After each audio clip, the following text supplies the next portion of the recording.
this may be the end of the Reddit trade. So what is the Reddit trade?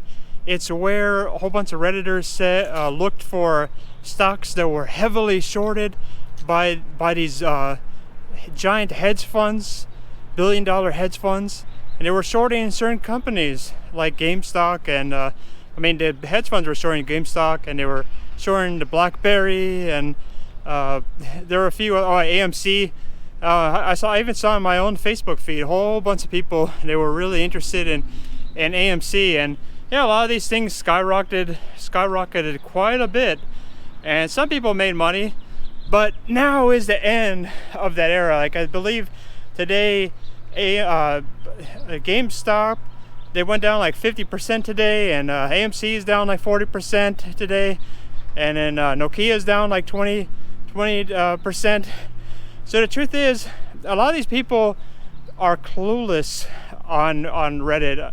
I mean, I do praise the people who were early, but you're getting a lot of people who are really not very sophisticated investors. A lot of them are saying, I'm going to teach those hedge funds a lesson. I'm going to buy the stock. And the truth is, they're not teaching anybody a lesson because they're late to the party. The news media told you about what this whole trade was about, and now you're trying to prove how smart you are by being late to the party and thinking you can do something. And the truth is, a lot of the shorts have been exiting GameStop, so there's not a lot of whole shorts to burn and push this thing up. And if that's the case, you're not really accomplishing anything except losing your own money. And I really do want to caution people, you got to be careful out there. Don't follow everything that's said on Reddit. I think today it's a great place where people came up with this idea originally, but now you're starting to get the dangerous people who are saying, don't sell it. I mean, even Mark Cuban, he said, don't sell your GameStop, even if you have a loss. I don't think so. I think that people need to actually really start being very careful and cautious when it comes onto this stuff, because it's crashing down because there's really nothing fueling it at some of these stocks anymore. After the shorts exit, there's nobody buying it based on the fundamentals, because the fundamentals are not there. These are not great companies. They surge for reasons other than earnings or doing great on fundamentals. I'm not sure I understand. So that's why I think it's really, Siri, I'm not sure you understand.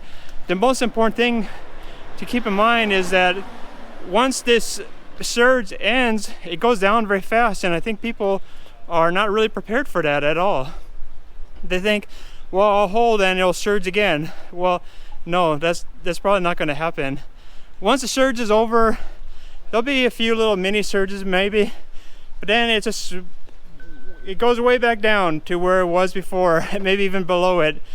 And I think it's really, really important to be aware that I told you so. I'm the one who giving you the warnings. I'm telling you, don't buy these stocks that you heard about on the news, because you're too late now. If you wanted to buy AMC, you're like, oh, this is great, it's going to go back up again. Or GameStop is 50% down, maybe it's a buy because now it's a good deal. Nope, it's not a good deal. You need to use your brain. This was a pump and dump, and they happen throughout history. There's nothing that unusual about the whole thing, actually, to have people temporarily push something up. Now it's going down. Think about it. Stocks don't usually go up that fast. If it goes up that fast, it's usually not. Sometimes it's on the fundamentals. Sometimes there's amazing earnings, but that is not the case here. So you need to be cautious. If you're at a loss, you need to consider how much you're willing to lose and start cutting your losses. Anyway, see you in the next video. Smash that like button and subscribe. See you in the next video.